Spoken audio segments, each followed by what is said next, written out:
الرحیم صلی اللہ علیہ حبیبی سیدنا محمد وآلہ وسلم۔ بات یہ چل رہی تھی کہ اعراب رفع نصب جر اور ضمہ فتح کسرہ، رفع اور ضمہ دونوں یہ پیش کو کہتے ہیں، نصب اور فتح یہ دونوں زبر کو کہتے ہیں، جر اور کسرہ دونوں یہ زیر کو کہتے ہیں۔ اچھا پھر تو رفع نصب جر ضمہ فتح کسرہ یہ دونوں اصطلاحات استعمال ہوتی ہیں نحو کے اندر، اور جو ہوتی ہے صرف میں ضمہ فتح کسرہ استعمال ہوتا ہے، صرف میں ضمہ فتح کسرہ استعمال ہوتا ہے، رفع نصب جر وہاں پر یہ اصطلاح استعمال ہوتی ہے، حالانکہ ہوتی وہ پیش ہی ہے، استعمال نہیں ہوتی۔ اچھا پھر یہ رفع نصب جر ضمہ فتح کسرہ دونوں استعمال تو ہوتے ہیں نحو کے اندر، لیکن ان میں نا تھوڑا فرق بھی ہے، دو فرق ہے ان میں۔ ایک پہلا فرق کیا ہے کہ رفع نصب جر یہ دو پیش دو زبر دو زیر کو کہتے ہیں، یعنی تنوین دو کر کے نہیں آئے گی، ایک پیش نہیں آئے گی، دو پیشیں، دو زبریں، دو زیریں۔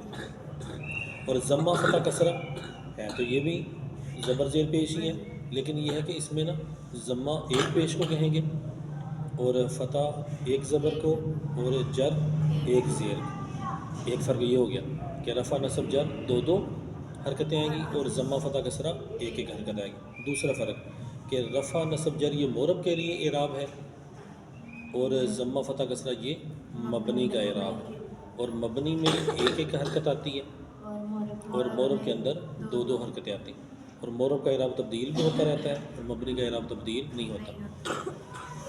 مثلاً کہ اگر کبھی آپ نے کہے نا یہ مبنی بر ضم، مبنی بر کا معنی تھا بر یہ کئی جگہ پر نہ آتا ہے، بر یہ فارسی کا بر معنی پر اور در معنی میں، از معنی سے، از کا معنی سے، تو یہ مبنی بر ضم، مبنی بر کسر، مبنی بر فتح، تو مبنی بر ضم، مبنی بر رفع نہیں کہنا، حالانکہ ضمہ اور رفع ایک ہی چیز تھی، لیکن نہیں، مبنی بر ضم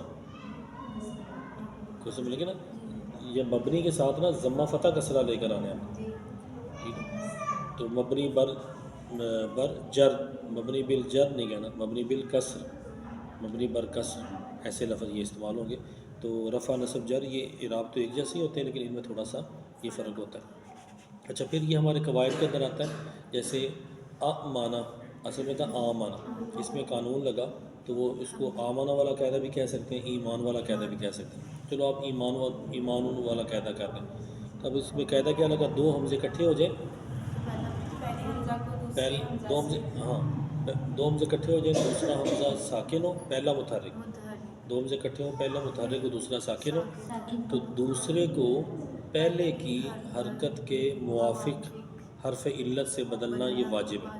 اچھا اب یہ جو لفظ ہے نا ان کو تھوڑا سا رٹا لگا لیں، لیکن پہلے سمجھ لیں کہ لفظ وہ ہیں کیا، کہ دو حمزے اکٹھے ہو جائیں، حمزہ کا تو آپ کو پتہ ہی ہے، معنی، اب یہ دونوں کیا والا حمزہ کبھی الف کی شکل کا ہوتا ہے، کبھی عین کی شکل کا ہوتا ہے، پر دو حمزے اکٹھے آ گئے، ایک بات۔ دوسری یہ ہے کہ ان میں پہلا متحرک ہو، متحرک کسے کہتے ہیں جس پر حرکت ہو، زبر زیر پیش ہو، اور دوسرا ساکن ہو، ساکن کسے کہتے تھے جس پر جزم ہو، اسے ساکن بھی کہتے ہیں، مجزوم بھی کہتے ہیں، مجزوم ساکن سکون سے، مجزوم جزم سے، تو جزم والا سکون والا۔ اچھا دو حمزے اکٹھے ہو کے پہلا متحرک دوسرا ساکن، دوسرے کو پہلے کو نہیں بلکہ دوسرے کو پہلے کی حرکت وہی زبر زیر پیش، حرکت کے موافق اور مخالف کیا ہوتا ہے، واؤ جو ہے نا، واؤ کے موافق کون سی حرف علت ہے، واؤ کے موافق حرکت کون سی بلا پیش، واؤ کے موافق حرکت پیش ہے، اور یا کے موافق حرکت کسرہ ہے، اور یا کے موافق کسرہ ہے، تو یا کے موافق کسرہ ہے، الف کے موافق فتح ہے، اور واؤ کے موافق ضمہ، اور یا کے موافق کسرہ، اور الف کے موافق فتح، یا یوں بھی کہہ سکتے ہیں کہ فتح کے موافق الف، اور ضمہ کے موافق واؤ، کسرہ کے موافق یا، ٹھیک نا. ویسے کتابوں میں یہی لکھا ہوتا ہے, میں نے وہ دوسرا کر کے بیان کر دیا. اصل لکھا ایسے ہوتا ہے کہ اب نا زبر کے موافق فتح کے موافق کون ہو بلا؟ اگر فتح آ جائے, فتح کے موافق کیا ہوتا ہے؟ الف. مانا مانا دسو بلا. مانا حمزے کے اوپر زبر تھی نا, تو زبر کے موافق الف ہے. مانا کو مانا نہیں بنا, دوسرے حمزے کو کس سے بدل دیں گے؟ الف سے بدل دیں گے. پہلے حمزے پر زبر ہے نا, تو زبر کے موافق حرف علت. حرف علت بھی واو الف یا تھا. حرف علت بھی کیا تھا بلا؟ واو الف یا. تو زبر کے موافق الف ہے, زیر کے موافق یا ہے, اور پیش کے موافق واو ہے.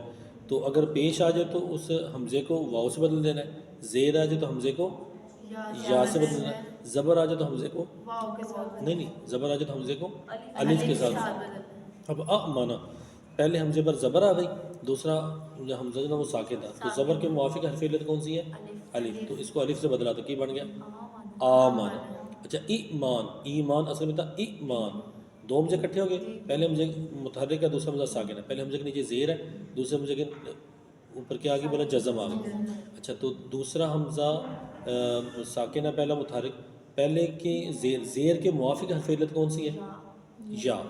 زیر کے موافق یا ہی ہوتے نا, تو ایمان کو کیا پڑھیں گے؟ ایمان. اچھا مینا کریما مینا, دو حمزے اکٹھے ہو گئے, دو حمزے اکٹھے ہو گئے. تو اب پہلا حمزہ متحرک ہے, دوسرا ساکن ہے. پہلا متحرک دوسرا ساکن آ گیا. تو اب دوسرے کو پہلے کی حرکت کے موافق حرف علت سے بدلنا ہے ہم نے. وہ کیسے بدلیں گے؟ پہلے کی حرکت کون سی؟ زبر ہے, زیر پیش. مینا پیش ہے, ضمہ ہے, تو ضمہ کے موافق پیش کے موافق کون سی ہوتی چیز؟ واو. تو مینا کو کیا پڑھیں گے؟ مینا. ٹھیک ہے, یہ اب لفظ نا. تو جب بھی دو حمزے اکٹھے ہو جائیں, پہلا متحرک ہو دوسرا ساکن ہو, تو دوسرے کو پہلے کی حرکت زبر زیر پیش, دوسرے کو پہلے کی حرکت کے موافق و مخالف نہ ہو. موافق و مخالف نہ ہو.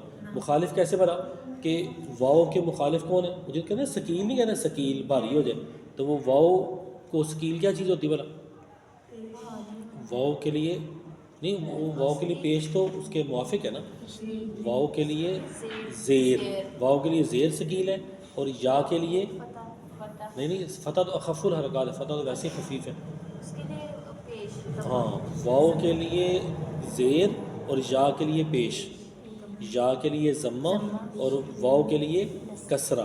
واؤ پر کسرہ آ جائے تو سکیل ہو جاتا ہے, کسرہ کسی طرح دور کرنا ہے, یہ صرف والے نا. اور یا کے اوپر ضمہ آ جائے تو یا کے لیے ضمہ سکیل ہوتا ہے, وہ اس ضمہ کو کیا کرنا بلا؟ کسی طریقے سے دور کیجیے. اسی طرح یا کہتی میرے اوپر ضمہ بھی نہ ہو, مجھ سے پہلے بھی ضمہ نہ ہو. وہ یا کہتی ہے میرے اوپر ضمہ نہ ہو, مجھ سے پہلے بھی. اور واؤ جو ہے نا وہ کہتی میرے نیچے زیر نہ ہو کسرہ, مجھ سے پہلے بھی کسرہ نہ ہو. ٹھیک ہے, یا واؤ کہتی ہے کہ میرے نیچے زیر نہ ہو, مجھ سے پہلے بھی زیر نہ ہو.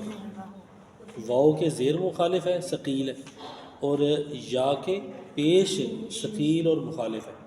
لیکن یا کے موافق کون سی ہے؟ یا کے موافق کیا ہے بلا؟ زیر. تو یا بلکہ دوسرا اصل کہیں کہ زیر کے موافق کون ہے؟ یا. اور پیش کے موافق کون ہے؟ واو. اور زبر کے موافق کون ہے؟ الف. ٹھیک, تو دو حمزے اکٹھے ہو جائیں, پہلا متحرک دوسرا ساکن, تو دوسرے کو پہلے کی حرکت کے موافق, پہلے کی حرکت دیکھیں زبر ہے تو دوسرے حمزے کو کیا بدل دیں گے؟ الف سے بدل دیں گے. پہلا اگر حمزے کے نیچے زیر ہے تو دوسرے حمزے کو یا سے, پہلے حمزے کے اوپر پیش ہے تو دوسرے حمزے کو واو سے بدل دیں. ٹھیک ہو گیا. دو حمزے اکٹھے ہو جائیں, پہلا متحرک دوسرا ساکن, دوسرے کو پہلے کی حرکت کے موافق حرف علت سے بدلنا یہ واجب ہے. تو اس میں ایمان والا بھی قاعدہ آ گیا, اور ضمہ فتح کسرہ رفع نصب جر کی بھی نا وہ فرق وغیرہ وہ بھی آپ کو واضح کر دی. اس کو ذرا اچھی طرح لکھ بھی لیں اور یاد بھی کر لیں.